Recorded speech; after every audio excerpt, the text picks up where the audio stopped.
নমস্কার আমার প্রিয় বন্ধুরা, স্বাদের সফরে সবাইকে স্বাগত জানাচ্ছি। আজকের আমি আপনাদের সাথে শেয়ার করব সর্ষে পোস্ত দিয়ে একদম পারফেক্ট ঢ্যাঁড়স আলুর গামাখা তরকারি কিভাবে করবেন। একটাও ঢ্যাঁড়স যেখানে গলে যাবে না।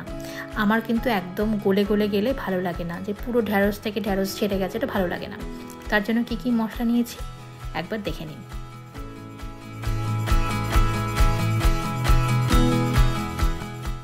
শুধু সর্ষে দিয়েও করতে পারেন। আমি এখানে দু রকমের সর্ষে নিয়েছি, আর তার সাথে নিয়ে নিলাম একটু পোস্ত দিয়ে এটাকে 5 মিনিট একটু ভিজিয়ে রাখবো। না ভিজিয়ে রাখলেও হয়, তবে ভিজিয়ে রাখলে আমার মনে হয় একটু ভালো পেস্ট হয়। ফোড়নের জন্য নিয়ে নিয়েছিলাম কাঁচা লঙ্কা, তেজপাতা, পেঁয়াজ। আর এখানে আমি কড়াইতে সর্ষের তেল গরম করতে বসিয়ে দিয়েছি, আর একটু দিয়ে দিলাম কালো জিরে ফোড়ন। এবার দিয়ে দিচ্ছি তেজপাতা আর পেঁয়াজ। পেঁয়াজটা অপশনাল, দিতেও পারেন নাও দিতে পারেন। যারা টোটালি নিরামিষ খাবেন তারা দেবেন না, তবে আমার মনে হয় ঢ্যাঁড়সের সাথে পেঁয়াজটা খুব সুন্দর যায়।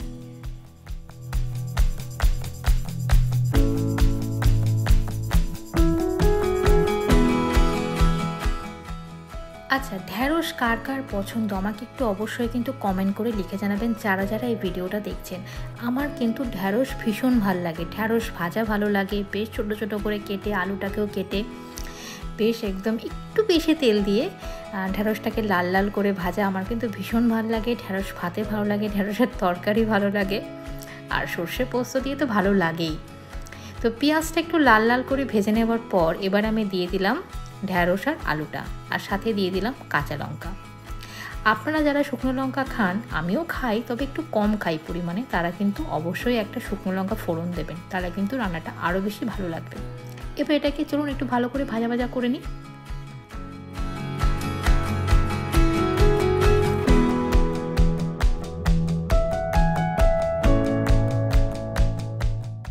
যে সমস্ত বন্ধুরা আমাকে সাবস্ক্রাইব করে দেখছেন তাদেরকে আমি অসংখ্য ধন্যবাদ জানাচ্ছি। আর যারা আমার ভিডিওটা এখন দেখছেন তাদেরকে আমি অনুরোধ করছি, যারা এখনও সাবস্ক্রাইব করেননি, প্লিজ চ্যানেলটাকে সাবস্ক্রাইব করে আমার পাশে থাকুন।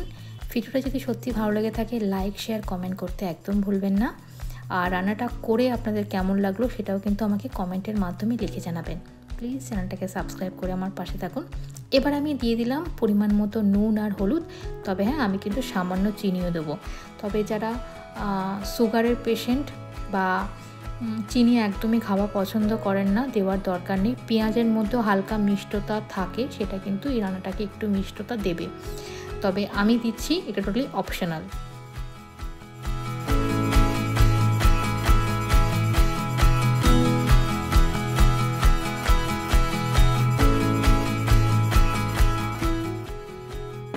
আমি ভাজাটাকে একটু ঢাকা দিয়ে ভেজেছি, যাতে আলু আর ঢ্যাঁড়সটা প্রপার সেদ্ধ হয়ে যায়, ভাজাও হবে তার সাথে যেন একটু সেদ্ধও হয়ে যায়, যেহেতু একটু মোটা মোটা করে কাটা।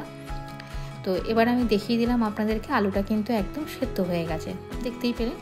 এবার আমি ওই সর্ষে পোস্তটা যেটা আমি বেটে রেখেছিলাম জল দিয়ে, সেটাই আমি এবার দিয়ে দেবো। আর জানেন তো, যারা হোম মেকার হয় তারা কিন্তু কিছুই কোনো মশলা একদম কিন্তু বাদ দেয় না। এইবার আমি জল দিয়ে এটাকে আবারও ঢেলে দিচ্ছি, তাহলে কিছু আমি আলাদা করে জল দিলাম না। ওই মশলাটাও যেটা লেগেছিল সেটাও বেশ ধুয়ে ধুয়ে দিয়ে দিলাম। দিয়ে এবারে আমি কিন্তু আর একদম জল দেবো না।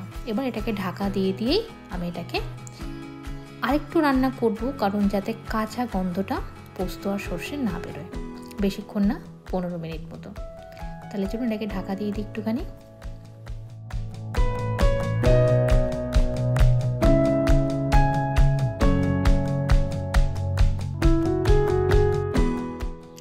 গ্যাসটাকে বন্ধ করে দিলাম, কারণ রান্নাটা কিন্তু আমার একদম কমপ্লিট। ঢ্যাঁড়সটা এত সুন্দর সেদ্ধ হয়েছিল, ভাতের সাথে জাস্ট আপনাকে মাখিয়ে খেতে হবে।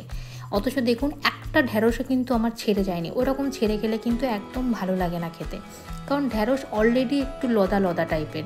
সেটাকে দেখুন আমার আলু আর ঢ্যাঁড়স কিন্তু প্রপার সর্ষের ওপরে কি সুন্দর রয়েছে, অথচ ওয়েল কুকড। এইভাবে রান্নাটা করবেন, রুটি দিয়ে তো ভালো লাগবেই, আর গরম গরম ভাতের সাথে কিন্তু দারুণ লাগে। যে কোনো পোস্ত সর্ষে রান্না কিন্তু ভাতের সাথে বেশি ভালো লাগে, তবে এই রকম রান্না কিন্তু রুটির সাথেও দুর্দান্ত যায়। দেখুন কতটা সুন্দর কোটা কোটা রয়েছে আলু আর আমার ঢ্যাঁড়সটা। ভালো থাকবেন, সুস্থ থাকবেন, আবার দেখা হবে একটা ভালো রান্না নিয়ে।